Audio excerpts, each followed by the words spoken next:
Bago ako naging B-Mobile member, dati akong OFW.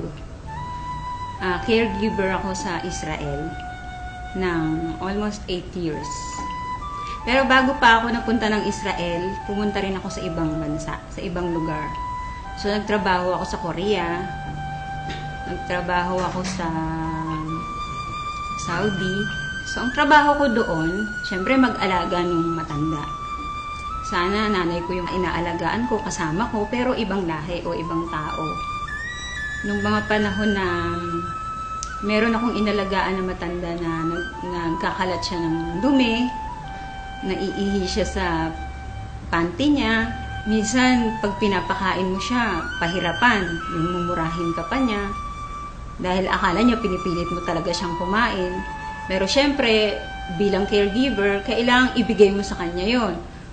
So pagka minumura ko, ganun, naiiyak na lang ako kasi hindi mo naman siya pwedeng patulan.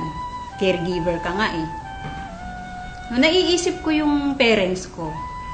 Kasi dapat ako yung kasama nila sa bahay, pero matagal akong wala.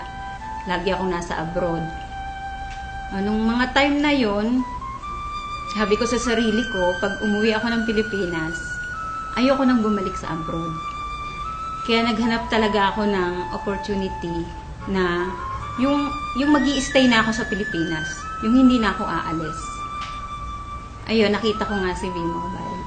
Nung nag-grab ko to, nakita ko yung opportunity. Ang laki nung pinagbago sa buhay ko.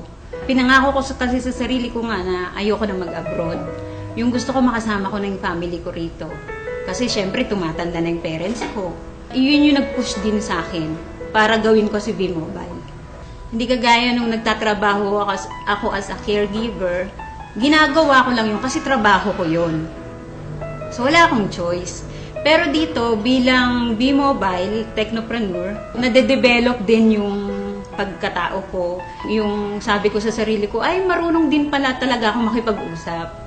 Yung isang pinagpapasalamat ko na nandito ako ngayon sa B-Mobile, yung nagkaroon ako ng time sa sarili ko, nakakapunta ako sa iba-ibang lugar. Kasi sabi ko noon, pumupunta ako ng abroad, pero ang Pilipinas hindi ko nalilibot. So ngayon nagagawa ko na siya. Napupuntahan ko na yung mga lugar na hindi ko napupuntahan noon dito sa Pilipinas. Sa mga OFW, huwag silang matakot na umuwi ng Pilipinas. Kasi noon nalulumo ako sa tuwing sasabihin nila sa akin na, di bali nang mamatay dito sa abroad kahit may gera. Ayaw namin umuwi kasi nandiyan kami sa Pilipinas. Ganun na ba talaga kahirap yung Pilipinas para ganun ang sabihin nila? Tapos yung kahit na malayo sila sa mga anak nila, sa pamilya nila, basta ang mindset nila, ang nasa isip nila, sa abroad lang nila mararanasan na magkaroon ng pera, na maibigay sa pamilya yung pangarap na gusto nila. Hindi ka palaging malakas. Hindi ka palaging may trabaho dyan. Darating ang panahon, uuwi ka rin ng Pilipinas. So ang sabi ko, kung gagawin nyo si B-Mobile, pag uwi nyo ng Pilipinas, meron na kayong ipon, meron na rin kayong gagawin. Sabi ng kuya ko sa akin, nung niyayaya ko siya, sabi niya sa akin, wag mo na nga akong isali sa ganyang kalokohan. Sabi niya. Sabi ko, hindi naman kalokohan si B-Mobile, kasi negosyo nga yan eh. Pinapakita ko nga sa'yo na dito, maliit lang yung capital, tapos may malaking potential income, sabi ko sa kanya. So sabi niya sa akin, baka mamaya magpasali ka dyan ng mga tao. Yun pala, scam yan. Sabi niya, di madadamay pa kami niyan. Pati ko niyayaya mo, madadamay din ako, sabi niya. So, syempre na-hurt ako kasi hindi ibang tao yung nagsabi sa akin eh. Kumbaga, kapatid ko siya eh. Anong time na yun, sabi ko sa kanya, sabi ko sa sarili ko, hindi ako titigil sa B-Mobile. Hindi ako titigil hanggat hindi ka naniniwala sa akin, hanggat hindi ka sumasali sa akin, at hanggat di ko napapatunayan sa'yo na totoo si B-Mobile.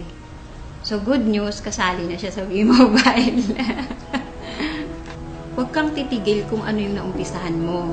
Kasi, gusto mo bang bumalik uli sa abroad? Gusto mo ba uling magtrabaho sa abroad? Bumalik sa dati? Yung lagi kong tinatandaan. Kasi nga, di ba sabi ko sa'yo, natatakot ako na bumalik uli sa abroad. Sa mga OFW na kagaya ko, subukan ninyo na mag-invest sa WeMobile. Hindi naman habang panahon na nasa abroad kayo. Darating ang time, hindi nyo na rin kakayanin magtrabaho. Sana lang, huwag pagiging OFW ang ipamana ninyo sa anak ninyo. Ang ipamana nyo sa kanila yung makapag-aral sila at pagkatapos nun, magnegosyo sila. So, ito na yung chance ninyo. I-grab nyo na to kasi bihira yung opportunity na ganito.